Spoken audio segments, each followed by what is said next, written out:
বস, আমি 2 cup coffee বানিয়ে নিয়ে আসি। আমি বললাম এখন কফি? রাফি বলল আরে কিছু হবে না, খেতে ইচ্ছা করছে। আমি বললাম তুই আসলে একটা পাগল। তারপর রাফি হেসে দিয়ে কিচেনে চলে গেল। আমি বিছানায় বসে মোবাইলটা অন করলাম। রাতে পড়ার পরে আমাদের দুইজনের একটাই কাজ, মোবাইলে ফেসবুক ঘাঁটা। আমিও প্রতি রাতের মতো ফেসবুকে ঢুকলাম। ফ্রেন্ড রিকোয়েস্ট চেক করতে গিয়ে একটা আইডি দেখে আমার চোখ আটকে গেল।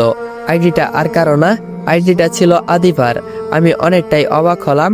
একদিনের ফ্রেন্ডশিপে সরাসরি ফেসবুকে রিকোয়েস্ট পাঠিয়ে দিয়েছে। আমি কিছুই না ভেবে রিকোয়েস্টটা গ্রহণ করে নিলাম। এর মধ্যে রাফি কফি বানিয়ে নিয়ে চলে এসেছে। আমাকে 1 কাপ কফি দিল আর আমি কফি খেতে লাগলাম। রাফি বলল কেমন হয়েছে? আমি বললাম প্রতিদিনের মতো আজকেও অনেকটাই ভালো হয়েছে। আমি তোকে একটা উপদেশ দিতে চাই। রাফি অনেকটাই অবাক হয়ে বলল কি উপদেশ? আমি বললাম পড়াশোনা ছেড়ে দে। পড়াশোনা ছেড়ে দিয়ে একটা টং দোকান ভাড়া নিয়ে চা কফি বিক্রি কর। তারপর রাফি একটু হেসে দিয়ে বলল তুই আসলে কোথায় একটু ধন্যবাদ দিবি তা নয়। আমি বললাম আরে আমি তো তোর প্রশংসা করলাম। রাফি বলল হ্যাঁ জানি। আমি আর রাফি কফি খেতে খেতে গল্প করছিলাম, তখনই ফোনে একটা মেসেজ এলো। আমি মেসেজটা দেখে অনেকটাই অবাক হলাম, কারণ মেসেজটা ছিল আদিবার। অনেকটাই অবাক হলাম কারণ রাত 2টার বেশি বাজে আর মেয়েটা এখনো ফেসবুকে কি করে। আবার ভাবলাম যে পরলোকের মেয়ে কোনো কাজ করতে হয় না, সারাদিন মোবাইল আর ল্যাপটপ ইত্যাদি নিয়ে পড়ে থাকে। এর মধ্যে আবারও একটা মেসেজ এলো। আদিবা বলল হ্যালো, এই কথা বলছো না কেন? আমি বললাম হ্যাঁ বলেন। আদিবা বলল কি করো? আমি বললাম শুয়ে আছি। আপনি? আদিবা বলল আমি মুভি দেখছি আর তোমার সাথে চ্যাট করছি। আমি বললাম ও আচ্ছা। আদিবা বলল আচ্ছা তুমি এত রাতে ফেসবুকে কি করো? আমি বললাম তেমন কিছুই না, এইমাত্র বই পড়ে উঠলাম, ঘুম আসতেছিল না তাই একটু ফেসবুকে আসলাম। এইভাবেই কিছু সময় টুকটাক কথা হলো। এর মাঝে আদিবা হঠাৎ করে আমার মোবাইল নাম্বার চেয়ে বসে। আমি অনেকটাই অবাক হই, কিন্তু তারপরেও আমি ফ্রেন্ড ভেবে তাকে নাম্বারটা দিয়ে দেই। আদিবার সাথে কথা বলা শেষ করে মোবাইলের দিকে তাকিয়ে দেখি রাত 3টা বেজে গেছে। কি এত কথা বললাম যে রাত 3টা বেজে গেল। আজকে খুব ভালো লাগতেছে যে রাফির মতো আমার আরেকটা বন্ধু হয়েছে।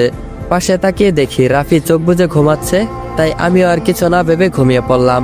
সকালবেলা ঘুম ভাঙলো রাফির ডাকে। রাফি বলল কিরে শ্রাবণ, তোর কি শরীর খারাপ নাকি? আমি বললাম না তো, কেন? শুয়ে শুয়ে বললাম। রাফি বলল ঘড়ির দিকে চেয়ে দেখ কয়টা বাজে।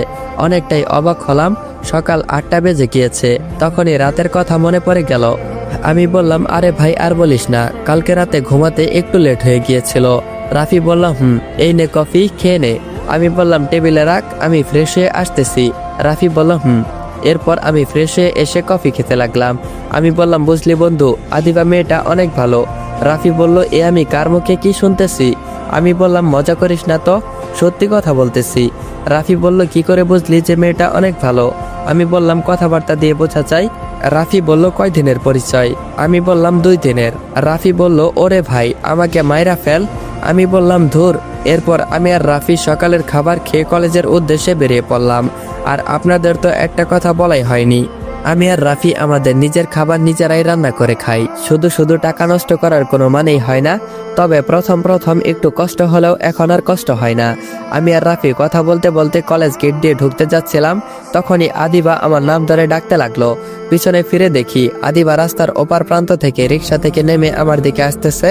ঠিক তখনই রাফি আমাকে বলল এই মেয়েটা কে ভাই? তোকে চিনে কিভাবে? আমি বললাম আরে তোকে যে রাতে বলেছিলাম তোর মনে নাই? রাফি বলল ও এই তাহলে সেই আদিবা? আমি বললাম হ্যাঁ, এখন তুই চুপ কর। রাফি বলল ওকে। এর মধ্যে আদিবা আমাদের কাছে চলে এসেছে। আদিবা বলল তোমাকে সেই কখন থেকে রিক্সায় বসে ডাকতেছি, তুমি ডাক শোনো নাই কেন? আমি বললাম শুনতে পাইনি হয়তো। আদিবা বলল হ্যাঁ চলো ওই গাছের নিচে বসে গল্প করি। আমি বললাম হ্যাঁ চলো। আদিবার দিকে চেয়ে দেখি আদিবা রাফির দিকে কেমন করে যেন তাকিয়ে আছে। ইস, আমার তো রাফিকে পরিচয় করে দিতে মনেই নেই, তাই আমি আদিবাকে বললাম আদিবা এই হচ্ছে রাফি, আমার বেস্ট ফ্রেন্ড। আদিবা বলল হ্যালো, আমি আদিবা, কালকেই নতুন ভর্তি হয়েছি। রাফিকে উদ্দেশ্য করে কথাটা বলল। রাফি বলল ও আমি রাফি।